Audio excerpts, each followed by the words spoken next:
Hi my dear தங்கம்ஸ், அனைவருக்கும் இனிய தை திருநாள் நல்வாழ்த்துக்கள். Happy Pongal to all. எல்லோரும் எப்படி இருக்கீங்க? இந்த வீடியோ காலையிலேருந்து எடுத்து எடிட் பண்ண நேரமே இல்லாமல் அப்படியே போட்டு வச்சிட்டேங்க. இந்த வீடியோவை நீங்கள் பார்க்கும்போது கிட்டத்தட்ட மணி 9-10 மணிக்கு மேலே தான் ஆயிருக்கும். நைட்டு 9-10 மணிக்கு மேலே ஆயிருக்கும். எல்லாருமே பொங்கல் வச்சு சாப்பிட்டுட்டு கோயிலுக்கெலாம் போயிட்டுட்டு சந்தோஷமாக கொண்டாடிக்கிட்டு தூங்க கூட போயிருப்பீங்க.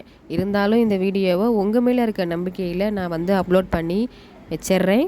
நீங்கள் ஃப்ரீயாக இருக்கும்போது இந்த வீடியோவை பார்த்துட்டு எப்படி இருக்குன்ட்டு சொல்லுங்கள். நாங்கள் பொங்கல் எப்படிலாம் கொண்டாடணும் அப்படின்னு சொல்லிட்டு சின்ன சின்ன வீடியோவாக எடுத்து உங்களுக்கு நான் அப்லோட் பண்ணியிருக்கேன். நீங்கள் எப்படிலாம் பொங்கல் கொண்டாடுனீங்க அப்படின்றத எனக்கு கமெண்டில் சொல்லுங்கள். யாராவது ஒருத்தர் கமெண்ட் பண்ணால் எனக்கு ரொம்ப சந்தோஷமாக இருக்கும். என்னடா அக்கா வீடியோ வந்து வேறு எங்கேயோ போட்டிருக்காங்களே, யாரோட ரிலேட்டிவ் வீட்டுக்கு போயிருக்காங்க போல் அப்படின்னு மட்டும் நினச்சிடாதீங்க. இது நம்ம வீடு தான், நம்ம கிராமத்து வீட்டுக்கு தான் நம்ம போயிருக்கோம். வருஷம் நம்ம பொங்கல் வைக்க அங்கே தான் போயிடுவோம்.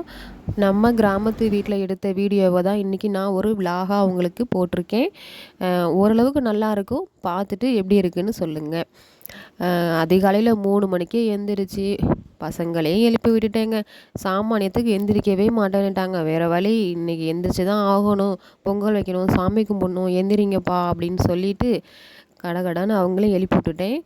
நான் கோலம் போட போனேங்க. அந்த கோலம் போட்ட கிளிப்ஸ் தான் எடுக்க முடியல. ஆனால் வந்து சின்னதாக வந்து ஷார்ட்ஸில் போட்டிருக்கேன், போய் பாருங்கள்.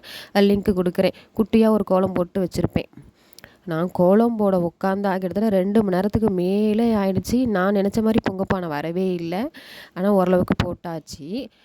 பசங்கள்லாம் குளிச்சுட்டு ரெடியாகி வந்ததுக்கப்புறம் நானுமே குளிச்சுட்டு வாசலில் விளக்கெல்லாம் ஏற்றிட்டு பொங்கல் வைக்கிறதுக்காக ரெடி ஆகிட்டு இருந்தேன். நாம் எப்போயுமே வந்து பொங்கல் வைக்கிறதுக்கு மண் அடுப்பு, மண் பானை இதுதான் வந்து நம்ம எப்போயுமே பயன்படுத்துவோமா. அதனால் என்ன பண்ணிட்டேன், ஃபஸ்ட்டு மண் அடுப்பை தேடி எடுத்து நல்லா க்ளீன் பண்ணிக்கிட்டு மஞ்சளும் சாணமும் கலந்து நல்லா அது மேலே பூசி மொழிகிட்டு குங்குமம் போட்டுலாம் வச்சு பூவெல்லாம் போட்டு அதை அலங்காரம் பண்ணி வச்சுட்டேன். அதுக்கப்புறம் மண்பானை எடுத்து நல்லா கழுவிட்டு அதுக்குமே மஞ்சள் குங்குமம் வச்சுட்டு நாம் எப்போதுமே வந்து நாமம் போட்டு தான் சாமி கும்பிடுவோம். அதனால் நாமெல்லாம் போட்டு ரெடி பண்ணி வச்சுட்டேன். நான் இந்த வேலையெல்லாம் பார்த்து வைக்கிறதுக்குள்ளாரையே அத்தை குளிச்சுட்டு ரெடியாகி வந்துட்டாங்க. அதுக்கப்புறம் என்ன, நானும் அத்தையுமே சேர்ந்து பொங்கல் வைக்க ஆரம்பிச்சிட்டோம். கடகடன்னு பானையில் பாலை ஊற்றி அடுப்பில் சூடத்தை போட்டு பற்ற வச்சு பொங்கல் வைக்க ஆரம்பிச்சிட்டோம். அடுப்பு பற்ற வச்சதாங்க தெரியும். கடகடன்னு பால் பொங்கினதும் தெரியல, நாங்கள் பொங்கல் கிண்ணதும் தெரியல. அந்த வீடியோலாம் நீங்கள் பார்த்துருப்பீங்க. சாமி கும்பிட லேட் ஆகிடுச்சின்னு சொல்லிட்டு அத்தையுமே வந்து சீக்கிரம் எல்லாத்தையும் எடுத்து வைமா, சாமிக்கு படையல் போட்டுடலாம், நல்ல நேரம் முடிஞ்சிடும் அப்படின்னு சொல்லவும் டக்குன்னு எடுத்து படையலுக்காக வேண்டிய வேலையெல்லாம் பார்த்துக்கிட்டு இருந்தோம். நல்ல நேரத்துலேயே சாமியெல்லாம் கும்பிட்டு முடிச்சு எல்லாம் எடுத்து வச்சாச்சுங்க. ஆனால் இந்த நம்ம முன்னோர்கள்லாம் நல்ல பழக்கவழக்கத்தை நமக்கு சொல்லி கொடுத்துட்டு போயிருக்காங்க. அது என்னன்னு பார்த்தீங்கன்னா வந்து நாலங்கிழமை பெரியவங்கள்ட்ட ஆசீர்வாதம் வாங்கணும் அப்படின்னு சொல்கிறது தான். அதை நாங்கள் இன்னுமே நம்ம ஃபேமிலியில் கடைப்பிடிச்சிட்டு தான் இருக்கோம். அத்தைங்கெல்லாம் பார்த்திங்கன்னா பசங்களுக்கு துணிர் போட்டு விட்டு ஆசீர்வாதம் பண்ணுவாங்க. நம்ம குட்டீஸுமே அவங்க காலையில் விழுந்து ஆசீர்வாதம் வாங்குவாங்க. தந்தையும் பிதாவும் முன்னறி தெய்வம் என்ற சொல்லுக்கு ஏற்ற மாதிரி நம்ம பசங்க அவங்க அப்பா கிட்டேயுமே காலில் விழுந்து ஆசீர்வாதம் வாங்கி துணிர் பூசிக்குவாங்க. நானுமே என்ற வீட்டுக்காரர் காலில் விழுந்து ஆசீர்வாதம் வாங்கிக்குவேன். இந்த விளாகில் நம்ம ஸ்ரீராம பார்க்கவே முடியாதுங்க. கடைசி சீனில் தான் வந்திருப்பார். சொந்த ஊருங்கிறதுனால ஓடி பசங்களோட விளையாட போயிட்டாருங்க. நம்மளாலையும் தேடி தேடி பார்த்து கண்டே பிடிக்க முடியல, எங்கே இருக்காருன்னே தெரியல. அத்தைங்க வீட்டுக்கு போய்க்கிறது, மாமாங்க வீட்டுக்கு போகிறதுன்னு இப்படியே ஓடிக்கிட்டு இருந்தான், கண்டே பிடிக்க முடியல. கடைசியாக சாமி கும்பிட நேரத்துக்கு கரெக்டாக நம்ம சின்ராஸ் வந்து ஆஜராயிட்டார். பொங்கல்னு வந்துட்டால் நம்ம சின்ராஸை கையிலையே பிடிக்க முடியாதுங்க. அந்த 2 நாளும் அவருக்கு ஒரே கூத்தும் கொண்டாட்டமோ தான் இருப்பார். வீட்லேயே ஆளும் தங்க மாட்டார்.